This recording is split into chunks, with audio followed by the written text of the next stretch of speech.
我啱啱咧就收到一個朋友打電話俾我，就話俾我聽：喂，陳 Sir，我有好多裝修師傅就上我屋企話可以申請一個叫做有需要人士維修自住物業津貼計劃，係咩嚟㗎？8萬蚊津貼。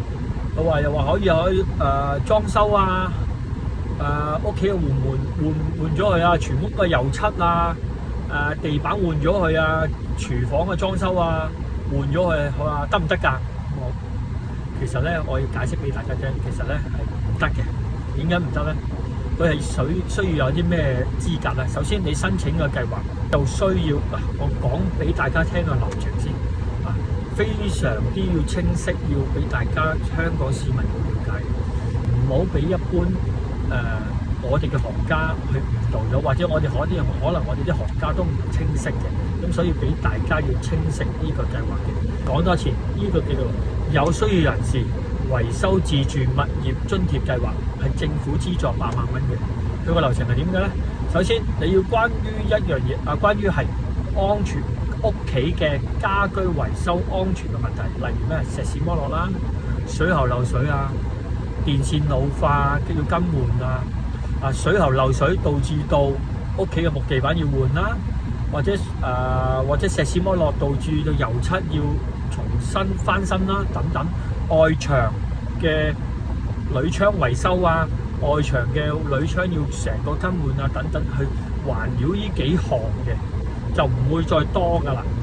如果係話我可以木門要換啊，鐵閘要換啊，廚房要換啊，等等咧係唔得嘅，係唔包括在內嘅。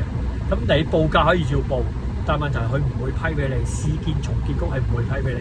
個流程係點嘅咧？第一，首先咧我哋填好份 form，首先個申請人要超過60歲，同埋佢係個單位係佢自己個名嘅。第一，第二，第三就係佢係要經過入息審查嘅上限嘅。咁內容咧就會喺呢份表入邊會有寫清楚俾大家。跟住之後，你揾一間裝修公司幫你去報價、入紙申請，係啦。跟住之後，你可以自己寄去又得，或者自己親身嚟又得。咁我啱啱咧就入咗去啦，咁就叫做去邊度咧？叫長沙灣汝州西街770號，喺地下嚟嘅。係呢個全香港嘅唯一嘅辦事處嚟嘅，係叫市區重建局。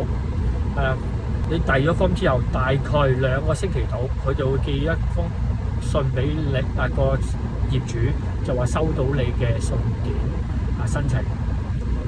之後大概由申請技術方嘅3個月度咧，佢就會有市建重建局嘅審批人員會上去你屋企去審批。記住呢個情況，中間就千祈唔好做維修，你要等到佢審批嘅程序，同埋審批你幾多錢，係啦，確認咗你幾多錢啦，你就好開工。OK， 呢個情況係咁嘅。